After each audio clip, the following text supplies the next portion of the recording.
সওম অবস্থায় দিনের বেলা আসছে, বুঝছেন তো, রাত থেকে, এরপর সফর শুরু করছে, ভাঙতে পারবে।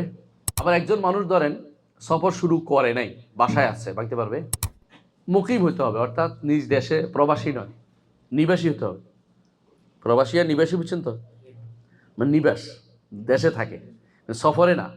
সফরে না, সফরে যদি থাকে তাহলে তার উপরে এটা শর্ত, তার সন প্রবাসী হইতে হবে, তারপর ফরজ। সুতরাং যেই ব্যক্তি যে ব্যক্তি মুসাফির হবে তার জন্য অন্য সময় রাখার সুযোগ আছে, তো তার উপর ফরজ তখনই ফরজ নাই। এটা শেষ হয়ে গেছে সংক্ষিপ্ত মাসালা। একজন মানুষ যদি কোনো সফর শুরু করছে রমজান দিনের বেলা সফর শুরু করছে,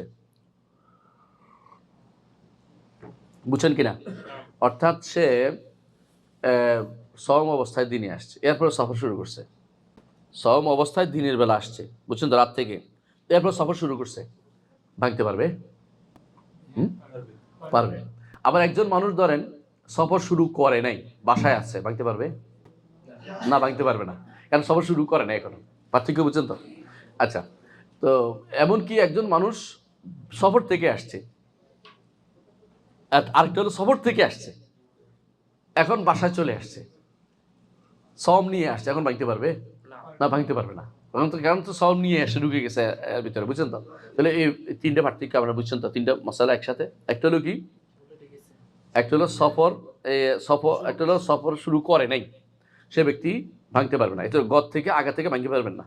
আপনি সফর শুরু না করে, যেমনি আবার সফর শুরু না করে আপনি কিন্তু ইয়া করতে পারবেন না, এই কসর করতে পারবেন না, তেমনিভাবে সফর শুরু না করে আপনি কি করতে পারবেন না, হ্যাঁ, আপনি মাংস ভঙ্গ করতে পারবেন না।